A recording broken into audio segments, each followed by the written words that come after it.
পথ চলার গল্প। Do subscribe our channel. Kamal নামের এক ব্যক্তি তার বাড়ির সামনে উঠানে বেশ চিন্তিত হয়ে দাঁড়িয়েছিল। সে বারবার ঘরের ভিতরে উকি মারার চেষ্টা করছিল।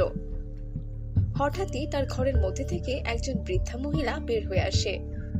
বৃদ্ধ মহিলাকে দেখে কমল তাড়াতাড়ি তার কাছে যায় এবং বলতে থাকে, কি গো পিসিমা, সব ঠিকঠাক আছে তো? হ্যাঁ রে কমল, সব ঠিকঠাক আছে। ভগবান তোর দিকে মুখ তুলে চেয়েছেন। তোর ঘর আলো করে একটা নয়, দুটো নয়, তিনটে ফুটফুটে মেয়ে হয়েছে রে। কি বলছো কি? আমার 3টে মেয়ে হয়েছে? হ্যাঁ রে, আর তোর স্ত্রীও বেশ সুস্থ আছে। যা যা, গিয়ে দেখে আয় একবার। কমল তাড়াতাড়ি করে ঘরের মধ্যে গেল এবং বলল, কই রে, আমার রাজকন্যা 3টে কোথায়? আমি একটু দেখি তো। এই যে তোমার 3 মেয়ে, এখানে কি সুন্দর ঘুমিয়ে আছে, দেখো। আরে বাহ, দেখতে তো বেশ সুন্দর হয়েছে, একদম তোমার মতো। কি যে বলো না, দেখো তোমার মতো চোখ দুটো হয়েছে। একদম ঠিক বলেছো, 3টি মেয়েকে ভগবান বাছাই করে পাঠিয়েছে আমাদের জন্য। তুমি একদম ঠিক বলেছো গো। এতদিন আমরা বাচ্চার জন্য কতই না কষ্ট করেছি বলো। অবশেষে ভগবান আমাদেরকে 3টে মেয়ে দিল, তাও বেশ সুন্দর এবং মিষ্টি দেখতে। তা ওদের নাম কি রাখবে সেটা কি তুমি ঠিক করেছো গো? হ্যাঁ হ্যাঁ, আলো, হাওয়া এবং বৃষ্টি। বাহ, বেশ সুন্দর নাম দিয়েছো তো, আলো, হাওয়া এবং বৃষ্টি। হ্যাঁ হ্যাঁ, এখন আমি যাই, গিয়ে মিষ্টি নিয়ে আসি, সবাইকে খাওয়াতে হবে তো। কি বলছো? বাইরে যে প্রচুর বৃষ্টি পড়ছে, আর এখন কিনা তুমি যাবে মিষ্টি আনতে? বৃষ্টি হলে আর কি হয়েছে বলো, এই মুহূর্তটা কি আর বারবার ফিরে আসবে? মেয়েগুলো যে হলো, সবাইকে তো মিষ্টি খাওয়াতেই হবে। আজ যে আমার বড় খুশির দিন, আজ যে আমার ঘর আলো করে ফুটফুটে 3টি মেয়ে হয়েছে। আর আজ আমি কি করে সবাইকে মিষ্টি না খাইয়ে থাকতে পারি? যাই যাই, বাজারে গিয়ে দেখি মিষ্টি আছে কিনা। আচ্ছা ঠিক আছে, যাও, তবে হ্যাঁ, সাবধানে যেও। আর ছাতা দরজার পাশেই রাখা আছে, কেমন? কমল দরজার পাশ থেকে ছাতাটা নিয়ে তাড়াতাড়ি বের হয়ে পড়ল। 5 মিনিট পর কমল বাজারের মধ্যে গিয়ে পৌঁছালো। কমল তার পরিচিত একটি মিষ্টির দোকানে গেল। সে মিষ্টির দোকানের দোকানদারের নাম ছিল মন্টু। কি গো কমল দাদা, অনেকদিন পর যে এলে আমার দোকানে, তা কি মনে করে বলো তো? হ্যাঁ হ্যাঁ রে, আমাকে জলদি 5 কেজি মিষ্টি দে তো। ও মা, একসাথে 5 কেজি মিষ্টি নিচ্ছ যে? ঘরে কি কোনো অনুষ্ঠান আছে? কই, আমি তো কোনো নিমন্ত্রণ পেলাম না। আরে অনুষ্ঠান নয় রে, আমার 3টে মেয়ে হয়েছে একটু আগে, তাই তো মিষ্টি নিতে এলাম। কি বলছো কি দাদা, 3টে মেয়ে? তাহলে তো 5 কেজি মিষ্টিতে হবে না, তুমি বরং 10 কেজি মিষ্টি নিয়ে যাও, কেমন? কি, 10 কেজি মিষ্টি? আচ্ছা ঠিক আছে, দিবি যখন দে, আজকে পুরো গ্রামকে তাহলে আমি মিষ্টি খাওয়াবো। কমল 10 কেজি মিষ্টি নিয়ে সেখান থেকে কয়েকটি মিষ্টি মন্টুকে দেয়। তারপর সেই বাড়িতে ফেরত যায়। সেদিন বৃষ্টির মধ্যে কমল পুরো গ্রামের মধ্যে মিষ্টি বিতরণ করে বেড়ায়, কিন্তু শেষে তার কাছে আরো অনেকগুলো মিষ্টি ছিল। পরের দিন সকালে কমল এবং তার স্ত্রী তাদের 3টি মেয়েকে নিয়ে উঠানে বসেছিল। হঠাৎই সেখানে একজন বৃদ্ধা আসে, আর সেই মহিলাটি বলতে থাকে, বাবা, আমাকে কিছু ভিক্ষে দেবে বাবা, অনেক দিন ধরে না খেয়ে আছি।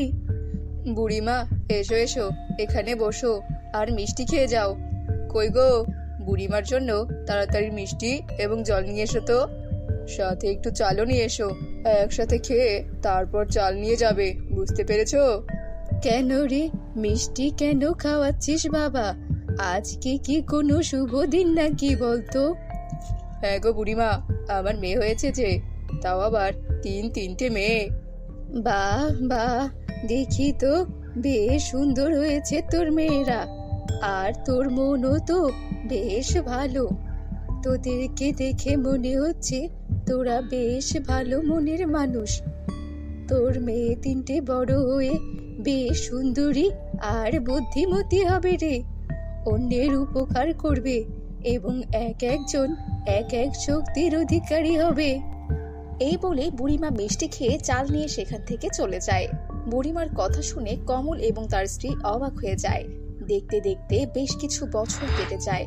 তার মধ্যে কমল অসুস্থ হয়ে মারা যায়। কমল মারা যাওয়ার পর কমলের স্ত্রী তার 3 মেয়েকে একা হাতে বড় করছে। বৃষ্টি, বর্ষা এবং আলো এখন 14 বছর বয়সী মেয়ে। তারা দেখতে বেশ সুন্দরী এবং অন্যদের সাহায্যও করে। 3 বোন একদিন নদীতে জল আনতে গিয়েছিল। আসার পথে 3 বোন দেখতে পায় যে 2জন গরিব কৃষক তাদের মাঝে বসে কান্না করছে। 3 বোন সেখানে গিয়ে জানতে পারে কৃষকদের ফসল নষ্ট হয়ে গেছে। আমার যদি শক্তি থাকতো রোদের তাপ কমিয়ে দেওয়ার, তাহলে আমি কমিয়ে দিতাম। আলো এই কথা বলতে না বলতে সবাই দেখতে পায় যে রোদের তাপ একদম কমে গিয়েছে। এটা এটা কি হলো? আমি বললাম আর রোদের তাপ একদম কমে গেল।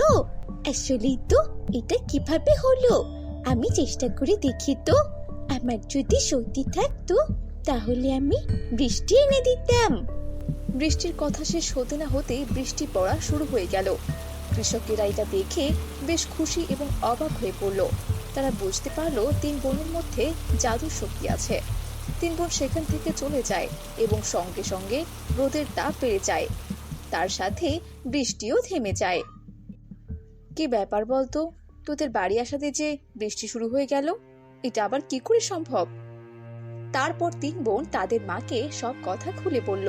3 বোনের কথা শুনে কমলের স্ত্রী বেশ দুশ্চিন্তায় পড়ে গেল। তোদের আজ থেকে বাইরে যাওয়া বন্ধ। যা যা মা, তোরা ঘরে চলে যা। 3 বোন তাদের মায়ের কথা মতো ঘরে গেল। সেদিন বিকেলে কৃষকরা আসলো কমলের স্ত্রীর কাছে সাহায্য চাইতে। কমলের স্ত্রী, তুমি একটু বোঝার চেষ্টা করো। তোমার 3 মেয়েকে উপরওয়ালা শক্তি দিয়েছেন আমাদেরকে বাঁচানোর জন্য। আমাদের ফসল যে হচ্ছে না, তার উপর আবার বৃষ্টিও হচ্ছে না। তোমার 3 মেয়ে আমাদের এই দুর্ভিক্ষ থেকে বাঁচাতে পারে, আর তা না হলে যে আমরা না খেতে পেয়ে মরে যাব। আমার মেয়েরা কোনো জাদু শক্তি জানে না। তোমরা তোমরা এখান থেকে এসো। এটা বলে কমলের স্ত্রী ঘরের মধ্যে চলে যায়। রাত্রিবেলা 3 মেয়ে তাদের মাকে জিজ্ঞেস করে, মা, আমরা কেন গ্রামের লোকদের সাহায্য করব না? তোদের বাবা যখন অসুস্থ ছিল তখন তোদের বাবাকে কেউ সাহায্য করতে চায়নি মা। আমরা সবার কাছে রীতিমতো ভিক্ষা চেয়েছি। তোদের বাবা সুখে দুঃখে সবার পাশে ছিল। আমরা এই গ্রামের অনেকের কাছে অনেক টাকা পাই, কিন্তু তোর বাবা যখন অসুস্থ হয়ে পড়লো তখন তোর বাবার পাশে কেউ দাঁড়ালো না। মানুষ বড়ই ভয়ঙ্কর রে মা।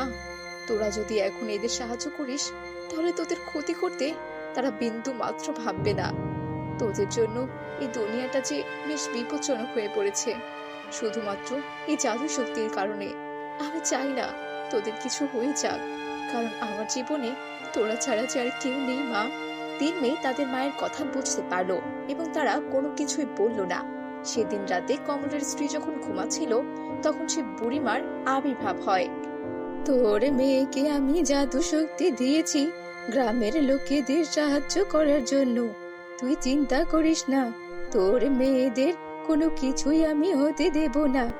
তুই কালকে ওদের পাঠাস গ্রামের লোকেদের সাহায্য করার জন্য। কমলের স্ত্রী তাড়াতাড়ি ঘুম থেকে উঠে পড়ল, কিন্তু দেখতে পেল যে বুড়িমা আস্তে আস্তে অদৃশ্য হয়ে যাচ্ছে। বুড়িমার কথা মতো কমলের স্ত্রী পরের দিন সকালে তার 3 মেয়েকে পাঠায় মাঠে।